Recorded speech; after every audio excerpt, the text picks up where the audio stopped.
I've finally gotten around to watching the Sandman on Netflix. A very strange show, but a really great show that you need to check out.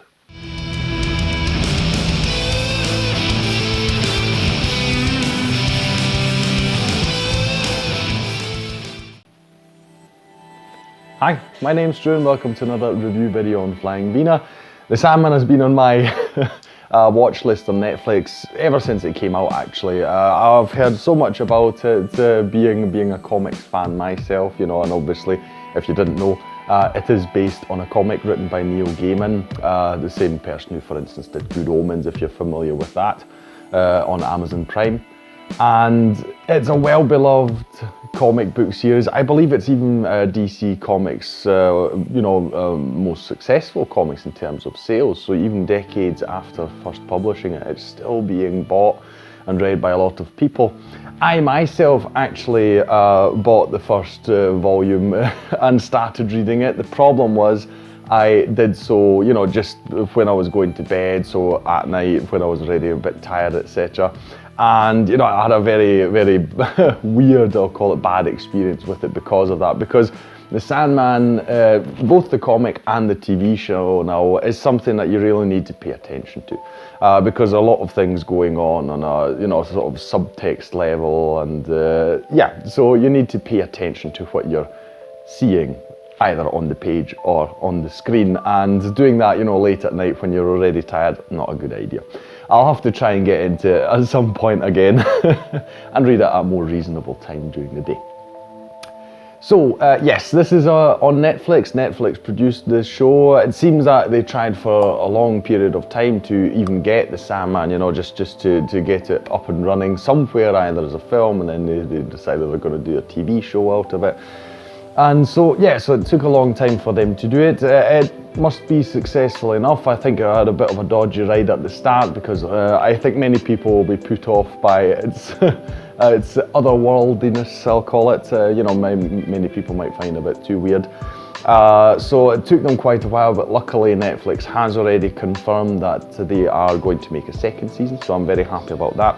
Generally, I heard that, you know, when you want to support something on Netflix, even if you don't watch it, the best bet to do that, or the best way to do it, is to just let the show run from start to finish, because that seems to be the metric that they look at, you know, how many people watch it through to the end. You know, that's the thing that I myself need to remember for the future, you know, to do as soon as something comes out. You know, just just turn it on the computer, let it run in a tab in the background, you know, let it run through to the end, just so I can show Netflix, you know, I support this kind of thing. Anyway, enough about that. Let's talk about the show itself, The Sandman. So what is this about? Is this about somebody going around putting people to sleep?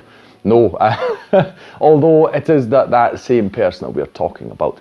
So the show is focused on a character called Dream of the Endless. So what I like about this show is these aren't your typical characters. These are sort of metaphysical concepts. So you've got like dream or death and desire, and they're all personified here.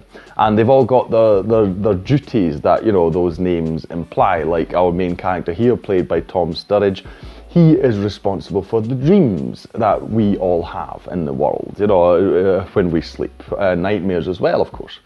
And the show starts with him actually being imprisoned for over 100 years. This group of people that are into occult stuff, they learn of these beings, these godlike beings, and they devise a plan to trap one of them so that they can use the power that this being holds. And that is what happens. So Dream is imprisoned for over 100 years, and he has his items that he needs to, you know, perform his tasks and wield his power taken off him. Like he's got a ruby, then there's a helmet and a bag of sand. You know, so they're taken off him. He cannot get out of his prison. So, and this goes on for over 100 years.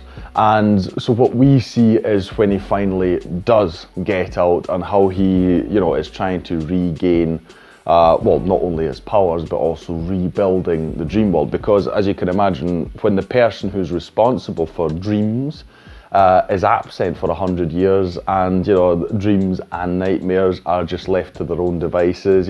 Things can go off the rails quite a bit. So we watch him trying to put the world back into order. And we have a lot of individual stories. We meet a lot of beings and people on the way. And this is what I think people like a lot about the Sandman, also the comics. And it's something that I needed to get used to. I remember when I was reading the first pages.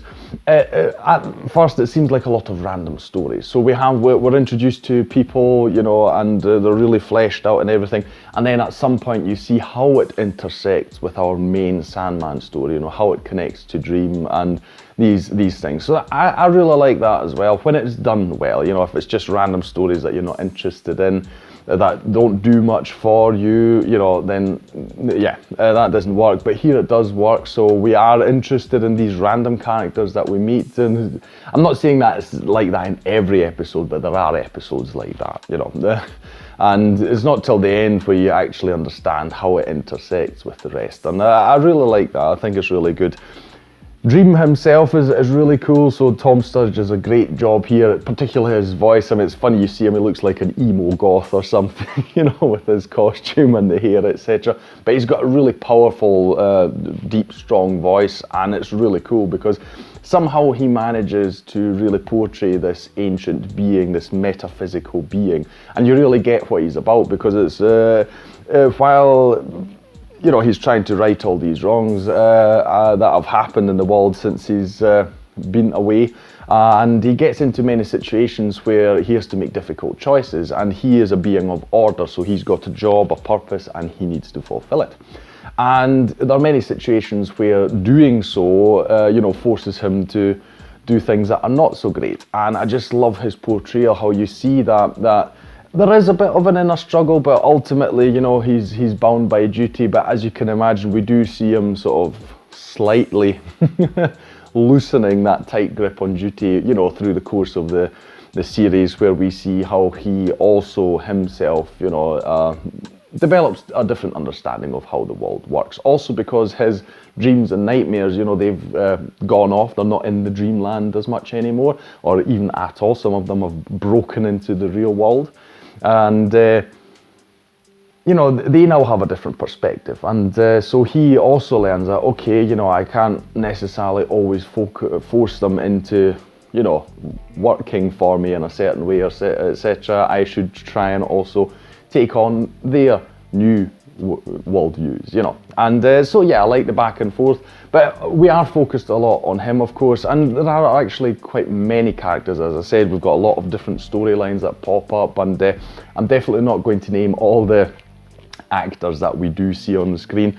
One that I do want to name is Boyd Holbrook. He plays the Corinthian, which is a nightmare that got out, and he sort of has some evil plans for the world, and for the dream world especially.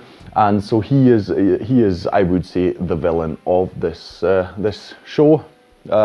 Although, it's not immediately apparent, because while we're watching Dream regain his powers, etc., the Corinthian is not even there, but as the show goes on, we learn that. And you've got intersection, he goes to hell at one point, Dream, so you've got Lucifer there, played by Gwendolyn Christie. Many people pop up in this show. And it's really cool to see him interact with all these people, like I said, not just real people, but dreams, etc. So the whole show is rather strange in that way. So in a way, it is a very bizarre show. If you're a very rigid person, and the world needs to work this way, and we can't have these concepts being brought into a show, etc., then this probably won't be a lot of fun for you. But if you just want to see the world portrayed in a very, very different way, so if you want to watch this show, you need to be open to strangeness in the world. It's almost as if we're going into a parallel dimension, or at least we're unpicking some additional layers that the world has that we weren't even aware of with this dream landscape, etc. Which also I must mention this, it's got really incredible effects. So a few times while watching this show, I had to remind myself this is a TV show, and it is crazy when you see the effects because they're just so good. They are film level quality. I really like that. There's not special effects all the time, but but when they do appear, they're really, really well done, and I think that's really great. I'm sure it wasn't exactly a cheap show to produce, but it's definitely worth it. I mean, I think they put their money, they used it very well here in this show.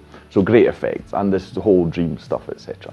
So yeah, if you like these metaphysical things, and it's really a character thing, so you know, I don't expect, I mean, while I mentioned effects, but it's not like we've got, you know, when people hear comics, etc., there's no battles going on, there are no superheroes, although I believe that at some point in the comics there are also crossovers with some of the DC heroes, so maybe that will come eventually at some point as well, but I don't think so. I think they'll focus just on the Sandman story, because that makes sense, really. Yeah, while there are effects, it is not that kind of thing. It's not action driven, you know, it is very much character driven, so that is definitely the focus here. So if you like quirky characters and strange stuff happening, and just an examination as well of morals, because that's a lot of what happens here. Like I say, Dream is very rigid in his duty bound person, really, his persona. And you know, we see that being questioned, especially by these dreams and nightmares who are saying, look, we want something new to do because, you know, we've experienced something different now while you've been away. That's what happens here, and if you're interested in that, then it's a really cool show. And like I say, very unusual characters as well. So I'm looking forward to the second season. It's definitely a high recommendation for me. Watch a few episodes until you really get into it, into the flow. It's got 11 in total. You know, I would say probably after like 3 or 4 episodes, you should know whether this is a show for you or not. That'll be all from me today. If you enjoyed this video, please like, share and subscribe. It is the best way to support this channel. Leave a comment down below if you liked this show, or if you've read, you know, the comics, how is the comparison there? Yeah, have you got a favourite section from the comics that you hope that they're going to turn into an episode, or at least part of an episode in this show? Any of that down below. I'll thank you again for watching this video, and I'll see you in the next one on Flying Wiener. Take care. Bye.